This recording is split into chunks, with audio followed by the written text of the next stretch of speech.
The Little Knight was a short story I made. It was supposed to be like a kid's story, but it ended up putting too much into it and it just kept getting bigger and bigger. It was one of those stories I didn't know if I ever really wanted to make. I actually novelized it a bit. I didn't finish it per se.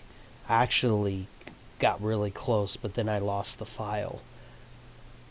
It's a story about love, acceptance, and unfortunately people who take love and miss and change it into something else, overzealot, type of love.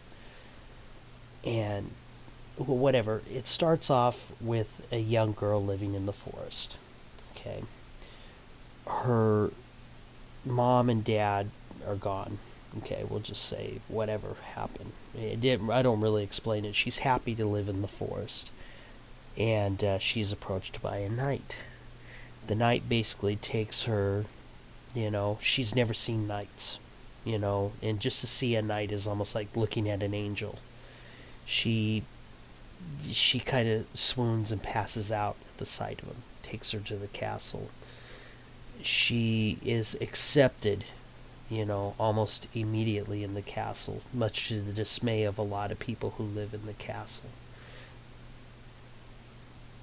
She's, introduced and stuff like that. You end up finding out the knight is the king. And there are some people that didn't like the fact that she lived in the forest, that she is somehow different from them because she chose to stay in the forest. She never wanted to be part of the kingdom.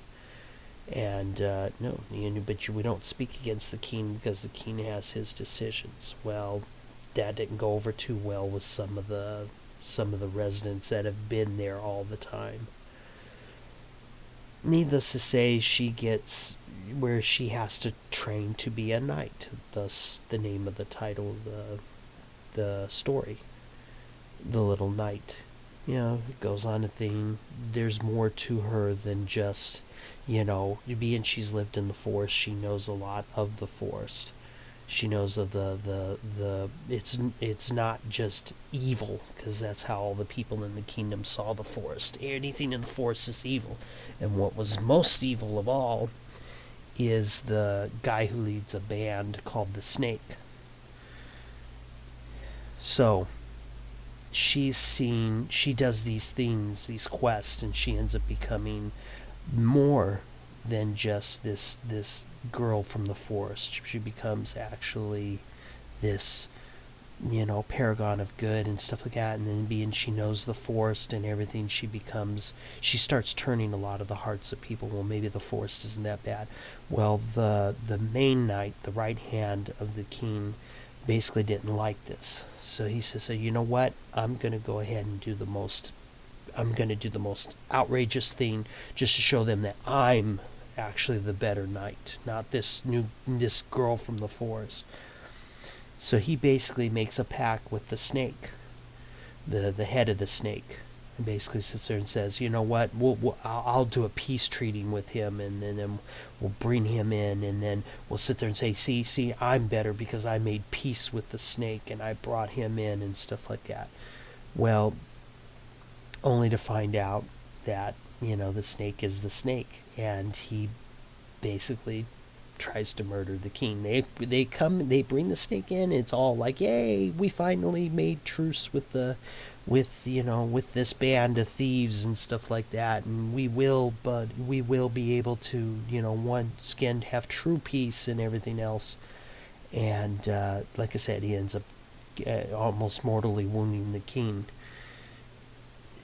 That's about as far as the story as I got. I've got like 3 or 4 different endings. I do have it where the little knight, the girl, she sees that the king is wounded, and she loved the king, and she goes crazy and tries to go out and get the head of the thief, that head of the thieves guild, which was the snake, and tries to kill him. Well, he's really way too smart and way too clever for her.